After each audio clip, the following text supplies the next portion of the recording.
Eh, Assalamualaikum warahmatullahi wabarakatuh. Di sini Haryadi Hendrawan Aditama akan membahas judul pandangan Islam tentang ilmu informatika.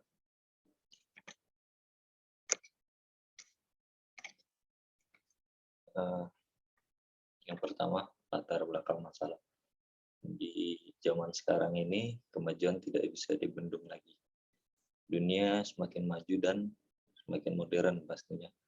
Dengan kemajuan tersebut, ilmu pengetahuan dan teknologi pun menjadi semakin maju dan berkembang, bahkan semakin modern. Dalam Islam, ilmu pengetahuan dan teknologi adalah suatu keharusan dan harus sesuai dengan pandangan Islam. Ilmu pengetahuan dan teknologi juga tanpa pandangan Islam, maka akan terjadi kekacauan, baik secara fisik maupun secara non-fisik. Lanjut. Pertama, ke pengertian. Yang pertama di sini ada pengertian sains.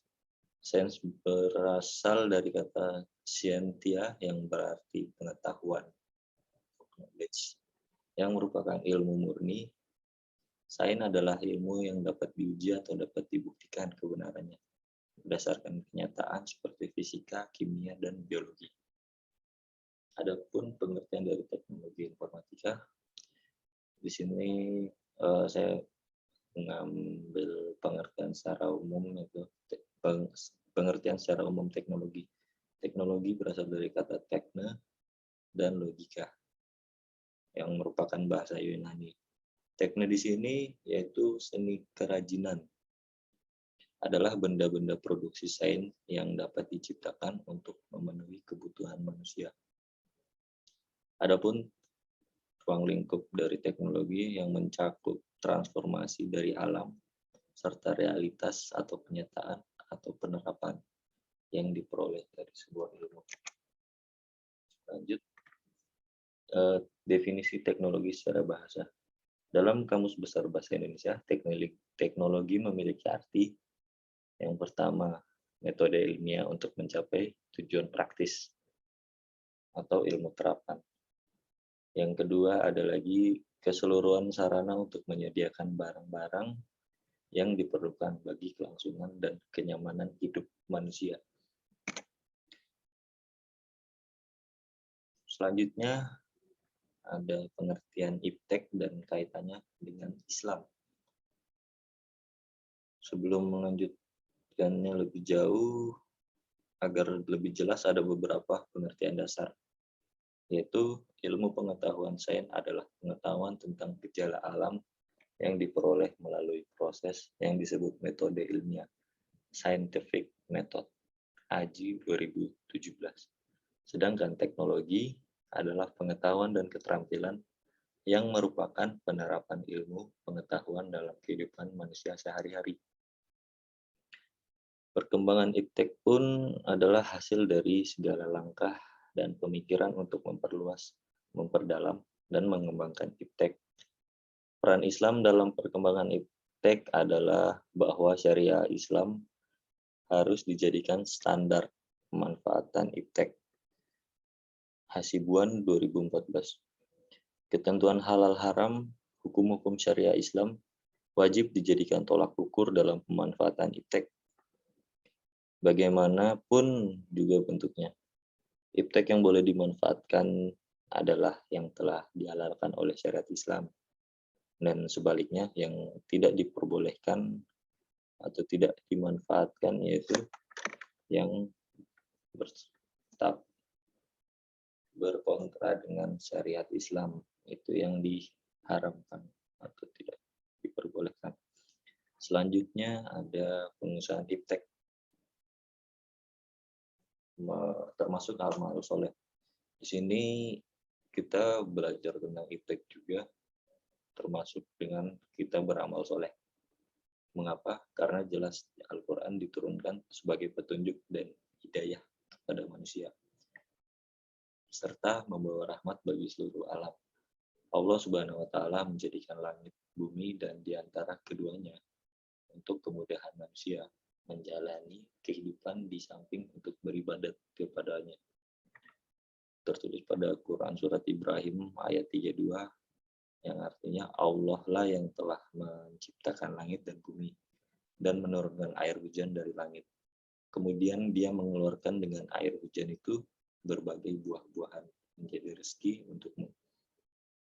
Dan dia telah menundukkan bahtera bagimu supaya bahtera itu berlayar di lautan dengan kehendaknya.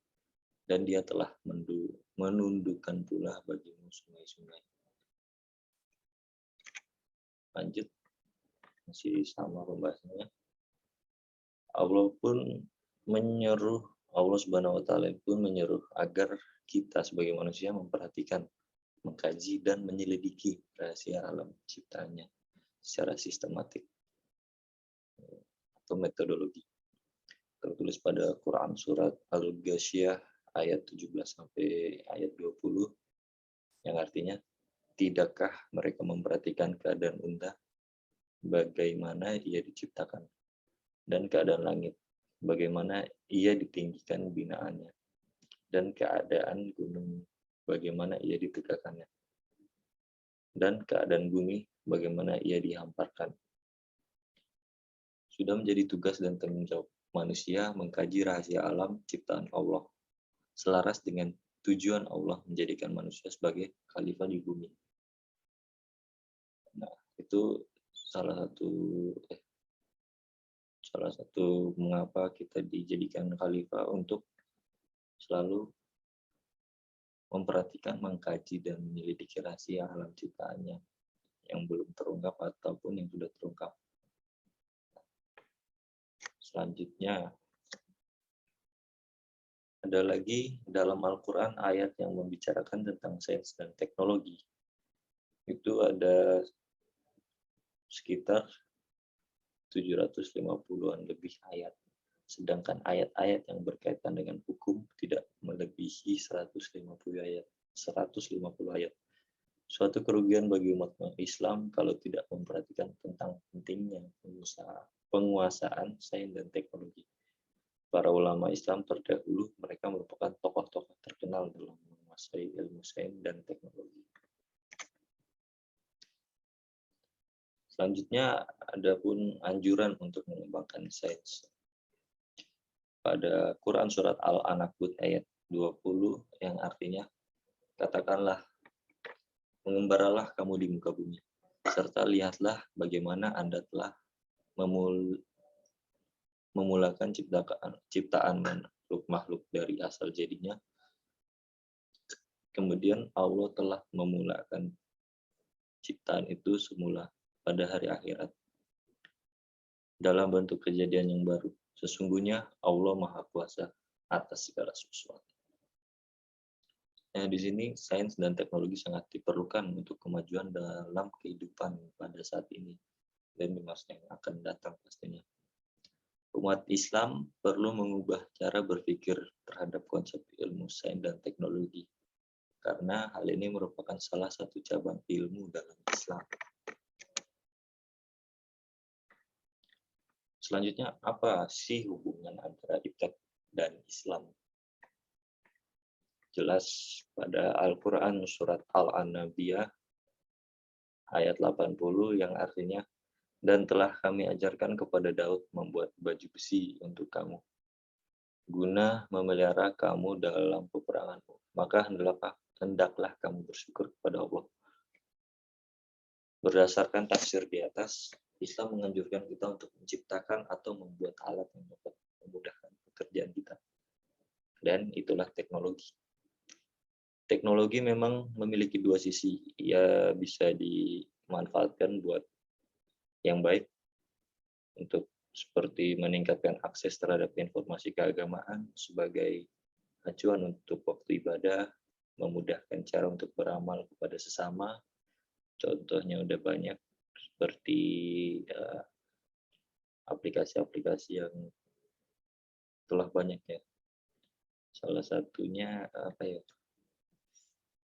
kita bisa terus sebagai penyedia konten ceramah, video keagamaan. Nah, untuk bagian sini sudah banyak konten-konten ceramah di media-media seperti platform YouTube, Instagram, TikTok, maupun yang lainnya. Dan yang paling penting sebagai generasi muslim, kita ini sebagai agen of change untuk menyebarkan dakwah dan syariah agama melalui sosial media tadi.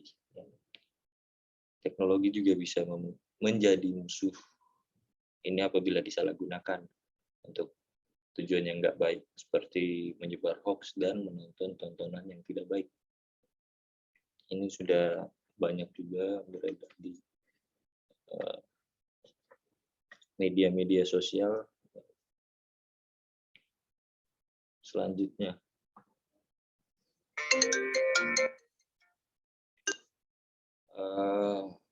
jadi kesimpulan dari presentasi saya, perkembangan iptek adalah hasil dari segala langkah dan pemikiran untuk memperluas, memperdalam, dan mengembangkan iptek.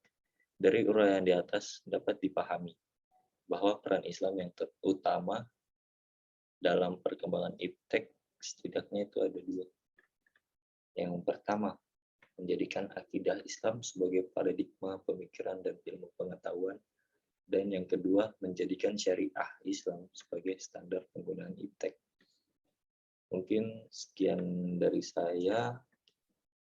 Untuk kurang dan lebihnya saya mohon maaf. Assalamualaikum warahmatullahi wabarakatuh. Terima kasih.